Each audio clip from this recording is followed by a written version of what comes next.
I sat in the parking structure for 11 minutes after my shift ended, badge still clipped to my lanyard. My mother's voice was the one she reserved for formal occasions, clipped slightly raised, performing composure for an invisible audience. The message was 14 seconds long. She said, "We're moving forward as a family, and that no longer includes you. Don't reach out."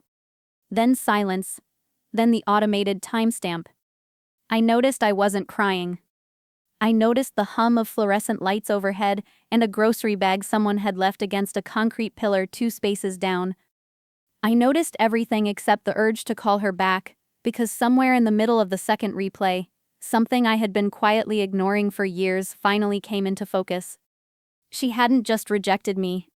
She had finally said out loud what the last decade had been demonstrating in practice. I texted one word: understood. Then I drove home, made tea I didn't drink, and sat at my kitchen table for a long time, thinking about what would happen to the transfer if I simply stopped showing up to it. Let me back up. My name is Delia Marsh. I'm 36 years old, and I work in healthcare compliance consulting. Specifically, I audit financial documentation for nonprofit medical organizations. I track where donor funds are designated, where they actually land, and whether the people signing off on transactions have the authority they claim to have. It's meticulous, unglamorous work, and my family had never once expressed interest in it except when they needed something navigated. Over roughly 8 years, I had become the household's unofficial infrastructure, not through any formal agreement, just through the slow gravitational pull of being the one who read the fine print. I had restructured my father's business liability exposure twice. I had caught a tax misclassification my parents' accountant had missed for 3 consecutive years. I had reviewed every contract my mother signed for her involvement with a regional eldercare advocacy foundation, a volunteer board position she treated as a social credential and discussed at dinner parties with the casual authority of someone who had actually built something. The most recent arrangement was the one that mattered. My parents were selling the family home and purchasing a condominium in a private residential community, a move they had framed to everyone as intentional downsizing, a fresh chapter, a choice. What they hadn't framed to anyone was the fragility holding it together. The sale of the old property needed to close first to fund the purchase deposit. While that sequence was processing, I had agreed against my quieter instincts to serve as a verified point of contact for the documentation chain. I held shared authorization on 2 linked accounts, reviewed source of funds certifications, and confirmed communications between the title coordinator and the family's broker. Not ownership. Not control. Just the administrative trust you extend when you believe you're part of something. My mother's voicemail arrived on a Wednesday evening. By Thursday morning, I had notified the title coordinator in writing that I was withdrawing as verification contact.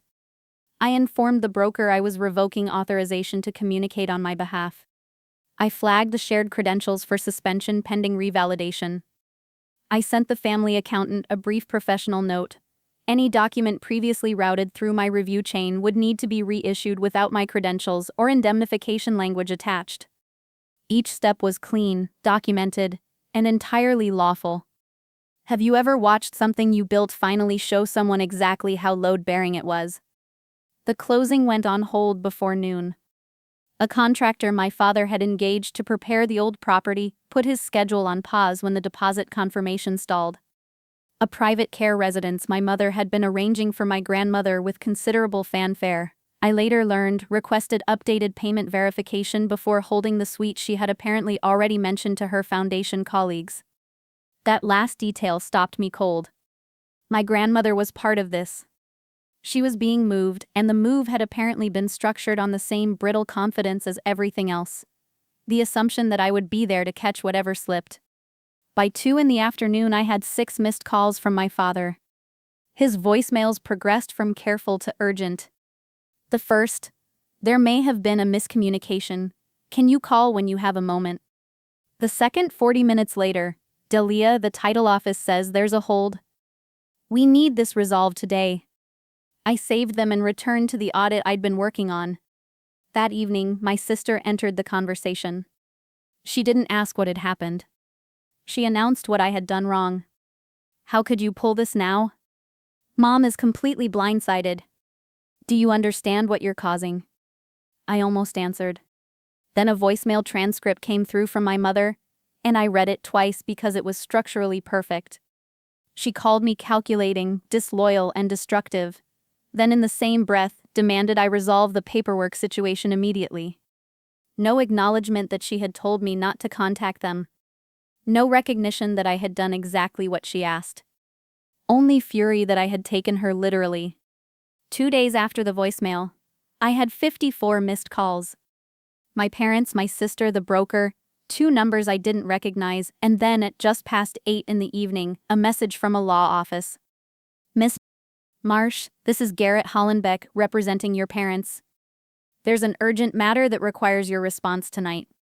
I stared at the screen for a moment. I wrote back 7 words. You said to move forward. I have. Then I put the phone down and let them sit in exactly the silence they had constructed for me. Hollenbeck called the following morning from a different number. When I answered, he chose his words carefully. Complications tied to the property sequence, certain representations made to third parties, the care reservation, some reliance on prior understandings involving my participation. I asked him to be direct. He was. My mother had already presented herself to the seller, to the care residents, and to at least 2 colleagues on her foundation board. She had hinted at hosting a donor reception in the new unit once the move was complete. She had implied the family was in the middle of a smooth asset consolidation. The reality was substantially different. My father carried business debt I'd had no visibility into. My sister had exhausted a joint line of credit that was supposed to remain untouched. The old property had deferred repairs significant enough to affect disclosure obligations. They weren't downsizing from security. They were running before anyone looked closely. I asked Hollenbeck one thing. Had anyone suggested I was still involved after I withdrew? His pause was longer than his answer. He said some parties may have relied on the prior understanding of my role. That was when it stopped being about hurt feelings.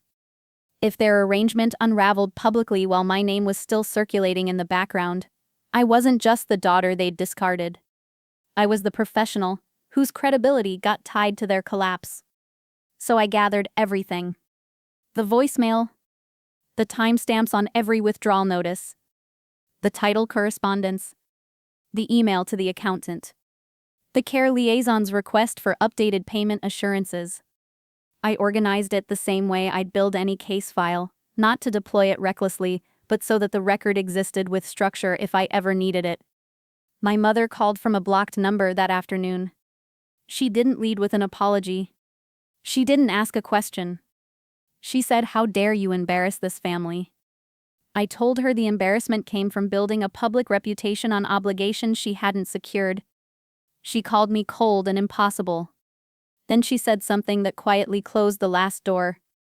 She told me I owed them cooperation. After everything they had invested in raising someone capable, I owed them this. Owed. Not loved, not trusted. Indebted. I thought about my graduate fund, borrowed without discussion to absorb a business loss my father had called temporary. The professional development opportunity I'd passed on at 24 because my mother had needed help coordinating a foundation luncheon she wanted photographed. Every crisis that had arrived labeled urgent, resolved on my time, and then absorbed back into the family narrative as proof of their resilience rather than mine. Some of you will recognize that particular architecture without needing it described further. 3 days later, I learned my mother hadn't canceled a donor reception tied to her foundation work, only moved it back to the original venue and told people the location change reflected scheduling refinements. A colleague forwarded me the updated invitation with a short note, "Thought you should see what's being said." The event materials described my mother as a dedicated caregiver navigating both a difficult family transition and the complexities of supporting an aging parent with limited assistance. She was rewriting the record before anyone could read mine. So I went. I arrived early, dressed quietly, and stood near the entrance long enough to get my bearings. The room was comfortable in the specific way old money makes rooms comfortable. Dark wood, winter flowers, the sound of controlled laughter. I saw my mother before she saw me, working the room with the warmth she could manufacture for occasions that required it.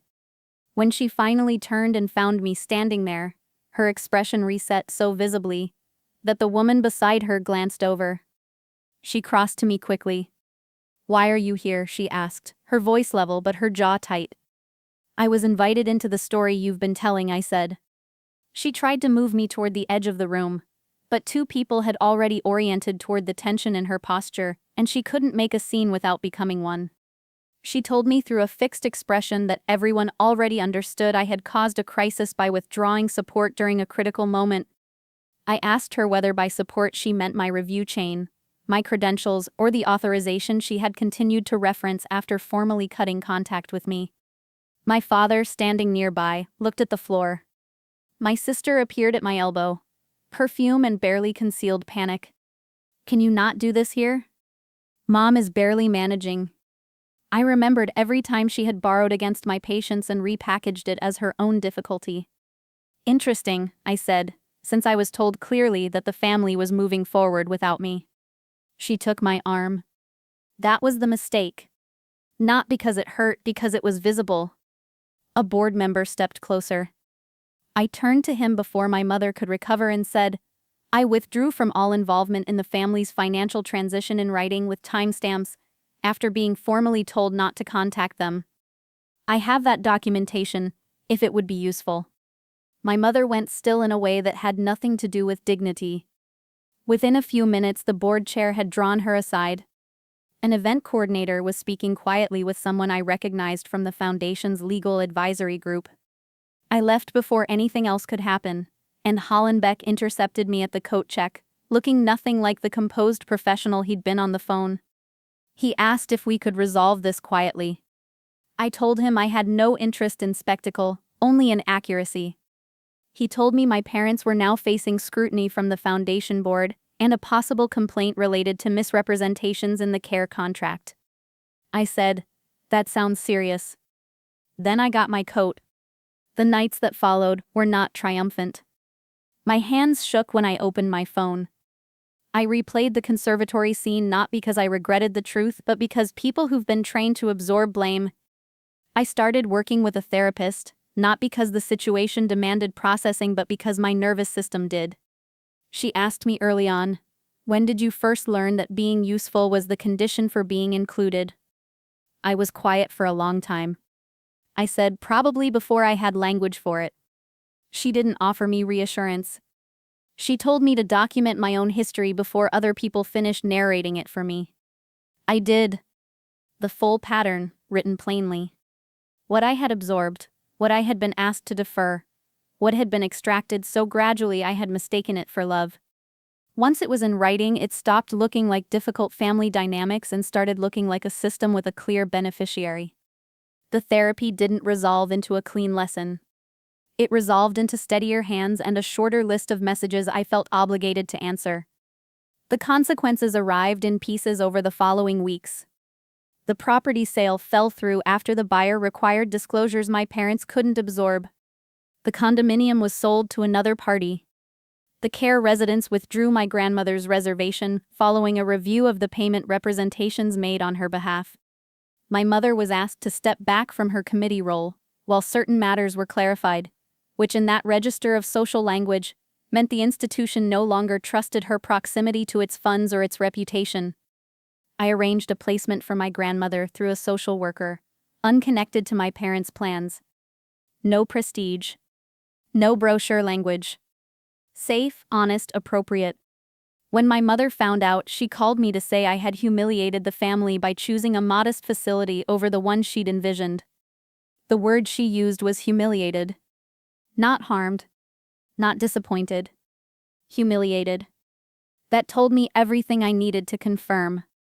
Several weeks later, Hollenbeck reached out one final time to ask if I would provide a written statement clarifying the timeline of my withdrawal from all related transactions, not on my parents' behalf, but for the foundation board and the care facility, who needed the sequence documented for their NEN records. I provided a precise factual statement. It did one thing only: it separated my name from their conduct with no embellishment attached. That was more permanent than anything I could have shouted. My mother requested a final meeting. By then, she had accepted it would need to happen at her attorney's office. I went because I wanted to hear once whether she was capable of saying a true thing without folding it inside her own suffering first. She wasn't, not for the first several minutes. She described what had been lost, what had been damaged, how much strain they had all been under. I let her finish. When she ran out of arrangements, she finally asked if there was anything that could be done to repair things. I told her, "You told me not to contact you again, and I respected that. You continued using what I'd built after you pushed me out. That's why everything broke. You can't repair this with me. You can only live with what you did without expecting me to manage the consequences." My father asked if that meant permanently. I said, "You did this first. I'm simply not reversing it." I walked out while my mother was still saying my name in the voice she used when she expected history to bend toward her. It didn't. That fall, I closed on my own place, a unit I had quietly been saving toward for 2 years, through every emergency I had absorbed for people who considered my timeline a family resource. I signed the paperwork alone, in a title office with fluorescent lighting and a paralegal who offered me a pen with a cheerful sticker on it. No announcement. No witness beyond the notary. Just a clean signature on a document that had only my name on it. People assume self-preservation looks like victory. Mostly it looks like paperwork and the particular quiet that comes when you finally stop carrying weight that was never distributed fairly. So I'll ask you this. If the people who built their stability on your reliability decided they no longer needed you, and then discovered how wrong they were, would you have gone back to prove you were still worth keeping? Or would you have let them find out, at last, exactly what they'd been taking for granted?